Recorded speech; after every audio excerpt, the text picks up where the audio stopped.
ялангуяа нял хүүхдтэй, няра хүүхдтэй эцэгчүүд маань амны хүндийн ариун цэврийг маш сайн сахиж байх ёстой шүү.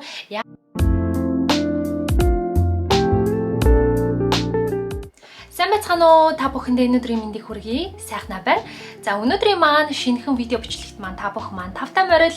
За өнөөдрийн видео бичлэгээрээ би та бүхэнтэйгээ өөрийнхөө өдөр тутмын амьдралаа хэрэгжүүлдэг шүдний болон амны хүндийн ариун цэвэртэй холбоотой бяцхан зөвлөгөөг та бүхэнтэйгээ хуваалцах гэж байна.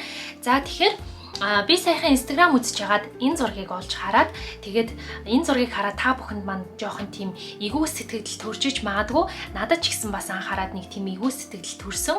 За тэгээд би юу гэж бодсон бэ гэхээр амны хөндийгөө яагаад заавал ийм болтол нь яваад байдаг юм бэ? Бид нар амны хөндийн ариун цэврээ бүрэн хангах боломж бол өөрсөнд маань байгаа шүү дээ гэж бодогдсон. Тэгээд тийм учраас энэ сэдвийг заавал ярихгүй болохгүй байна гэж бодсон болохоор өнөөдрийн видео бичлэгээ би та бүхэндээ бэлтгэж хүргэж байгаа юм шүү. За тэгэхээр яг энэ бичлэгийг үзэж байгаа та өглөө босоход амнаас тань эвгүй үнэртдэг бол за эсвэл хичнээн сайн шүдэ угаасан ч гэсэн аман дотор тань эвгүй ам дамтагддаг бол яг миний хэлэх гэж байгаа энэхүү мэдээлэлд анхаарлаа хандуулаарай.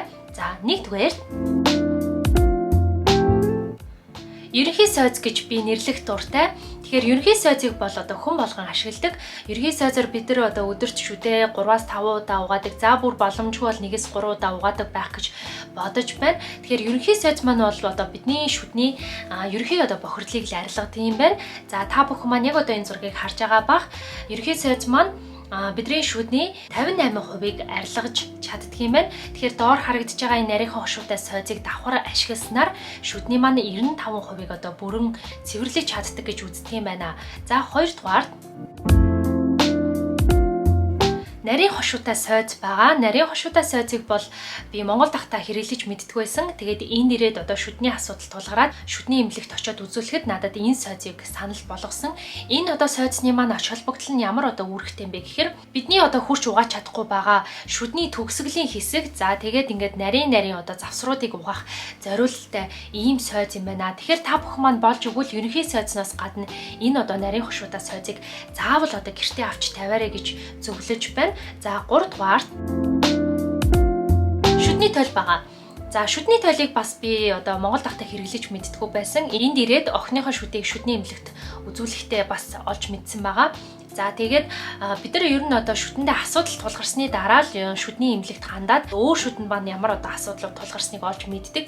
Тэгэхээр хэрвээ та бүхэн маань өөрийнхөө шүдийг урьдчилан сэргийлье гэж бодож байгаа бол заавал энэ шүдний тойлыг авч тавиарай гэж зөвлөмөр байна. Ялангуяа нялх хүүхдтэй эцэг эхчүүд маань энэ тойлыг заавал гэртээ авч тавиарай. Бид нар дээд одгүй шүдээ хянах боломжтой мөн ар өвөргүй миний шүдэнд ямар асуудлууд үүсээд байна вэ гэдгийг урьдчилан сэргийлээд мэдэх боломжтой байгаа шүү. Тэгэхээр заавал шүдний тойлыг авч хэрэглээрэй гэж зөвлөмөр байна. За 4-р шүдний утас байгаа. За хүмүүсийг ихэвчлэн анзаараад байхад шүдний чигчлүүрийг ихэвчлэн хэрэглэж байгаа юм шиг харагддаг. За шүдний утас байснаар бид нар шүднийхаа нарийн завсруудыг маш сайн цэвэрлэх боломжтой болж байгаа. Тэгэхээр бид нар шүдээ ингээд сойзороо маш сайн угаасныхаа дараа шүдний утсыг бол заавал хэрэглэж занших хэрэгтэй. Яагаад гэвэл бид нар дотор гаднаггүй шүдээ сайн угаасан ч гэсэн бидний шүдний завсарт бол заавал хоолны үлдэгдэл ордог учраас бид нар тэрийг заавал шүдний утсаар цэвэрлэж гаргах хэрэгтэй байдаг байгаа шүү. За 5 дугаар хилний өнгөр цэвэрлэгч байгаа. За бид нар ингээд шүдээ ингээд сайн угаагаал байхад ер нь яагаад ингээд амнаас эвгүй үнэртэй байгаа юм бэ гэж өөрснөөсөө асуудаг тий. Тэр маань юу вэ гэхээр ерөөсөө та бүхэн маань хилээ цэвэрлэхгүй байна гэсэн үг. Бид нар шүдэн дээр хоолны үлдэгдэл наалддаг шиг хилэн дээр ч гэсэн хоолны үлдэгдэл наалддаг байгаа. За тэгэхээр бид нар хилний өнгөрийг маш сайн цэвэрлэж сурах хэрэгтэй байгаа шүү. За хамгийн сүүлд ам залгич байгаа. Ам залгичийг бол хүн болгон мэдж байгаа бах. Гата янз бүрийн ам залгич нар байдаг тий. За тэгэхээр ам залгичийг бас өөр зүйлд ашиглаж болдог байгаа. За тэр маань юу вэ гэхээр бид нар шүдээ угаачаад сойзоо ил хонуулдаг тий. За тэр маань болохоор бактери үржүүлэх бүрэн болцоог бүрдүүлж өгдөг юм байна. За тэрний оронд болохоор тэр гата ам залгичаа аяганд хийгээд тэгээ сойзоо хийж хонуулах юм бол тэр бактери нь устдаг юм байна.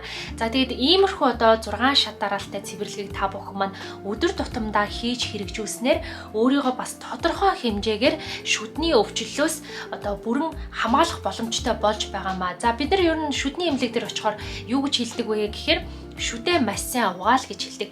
Тэрнээс бол одоо шүдийг яг ингэж шатааралтай угаах хэрэгтэй гэдгийг бол яг тийм нарийн бол зааж өгдөггүй баг гэж бодож байна. Тэгэхээр өнөөдрийн маань миний энэ хүү хийсэн зөвлөгөө маань одоо хэр баргийн шүдний эмчнэрийн бас хэлж өгөөд байдгүй зөвлөгөө болоо гэж бодож байна. Тэгээ өнөөдрийн маань хийсэн зөвлөгөөг та бүх маань өдөр тутмынхаа амьдралд заавал одоо хэрэгжүүлээрэ гэж та бүхнээс үнэн сэтгэлээсээ гуймаар байна. Ялангуяа нял хүүхдтэй, няра хүүхдтэй эцэг эхчүүд маань амны хүндээ ариун цэврийг маш сайн сахиж байх ёстой шүү. Яагаад гэвэл эцэг эхчүүд бид нэр хүүхдүүдтэй өөрсдөө одоо янз бүрийн халдварт хүчнүүдийг амаараа дамжуулж халдаадаг учраас та бүх маань энэ дээр маш сайн анхаараарай. За тэгээд өнөөдрийн маань видео бичлэг та бүхэнд маань таалагдсан бол лайк дараарай. Мэдээж цааш тийм бичлэгийг маань үзхийг хүсвэл subscribe хийгээрэй. За тэгээд бусад хүмүүстэйгээ энэхүү мэдээллийг хуваалцахыг хүсэж байгаа бол share хийж бусдтайгаа хуваалцаарай. Ингээ дараагийн бичлэгээрээ уулзлаа. Түр баяртай.